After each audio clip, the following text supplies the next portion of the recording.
July August গণ অভ্যুত্থানে আহত আরও 7 জন যোদ্ধাকে উন্নত চিকিৎসার জন্য থাইল্যান্ডে পাঠানো হয়েছে। মঙ্গলবার 20 মে বাংলাদেশ বিমানের BG388 ফ্লাইটে তারা ঢাকা ছাড়েন। থাইল্যান্ডের একটি স্থানীয় হাসপাতালে তারা চিকিৎসা নেবেন।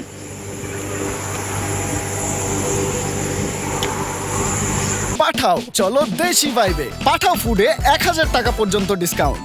ডাউনলোড পাঠাও অ্যাপ নাও। আহত 7 জনের মধ্যে একজন ঢাকা মেডিকেল কলেজ হাসপাতালের, একজন বাংলাদেশ মেডিকেল ইউনিভার্সিটির, 3 জন ন্যাশনাল ইনস্টিটিউট অব নিউরোসায়েন্স হাসপাতালের এবং 2 জন সম্মিলিত সামরিক হাসপাতালের রোগী। BMU এর আহত শিক্ষার্থী আব্দুল জব্বারের মূত্রথলির পাশে এখনো একটি বুলেট রয়ে গেছে।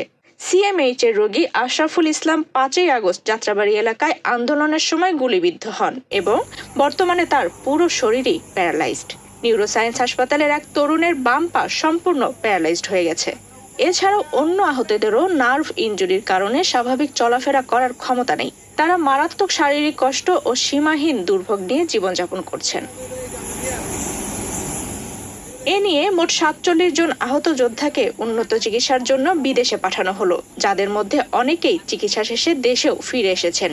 সর্বশেষ খোকন চন্দ্র বর্মন রাশিয়ায় মুখের সার্জারির পর 7 মে দেশে ফিরেছেন। স্বাস্থ্য উপদেষ্টা নূরজাহান বেগমের ব্যক্তিগত কর্মকর্তা ডক্টর মাহমুদুল হাসান জানান, সামনে আরও 20 জনের বেশি আহত যোদ্ধাকে উন্নত চিকিৎসার জন্য বিদেশে পাঠানোর পরিকল্পনা রয়েছে। এদিকে দ্রুত উন্নত চিকিৎসার ব্যবস্থা নেওয়ায় আহত যোদ্ধারা স্বাস্থ্য ও পরিবার কল্যাণ মন্ত্রণালয় এবং মুক্তিযুদ্ধ বিষয়ক মন্ত্রণালয়ের প্রতি কৃতজ্ঞতা প্রকাশ করেছেন এবং দেশবাসীর কাছে দোয়া চেয়েছেন তারা যেন দ্রুত সুস্থ হয়ে আবারও দেশের মাটিতে ফিরে আসতে পারেন। 20 মে মঙ্গলবার সকাল 8:30 অ্যাম্বুলেন্স যোগে আহতদের বিমানবন্দরে আনা হয়। তাদের বিদায় জানাতে উপস্থিত ছিলেন মুক্তিযুদ্ধ বিষয়ক মন্ত্রণালয়ের উপসচিব ডক্টর মোহাম্মদ জহিরুল ইসলাম, বিমানবন্দর স্বাস্থ্য কর্মকর্তা ডক্টর শামিমা সুলতানা এবং ছাত্র প্রতিনিধিদের মধ্যে নাদিয়া, নুসরাত ও ইমরান।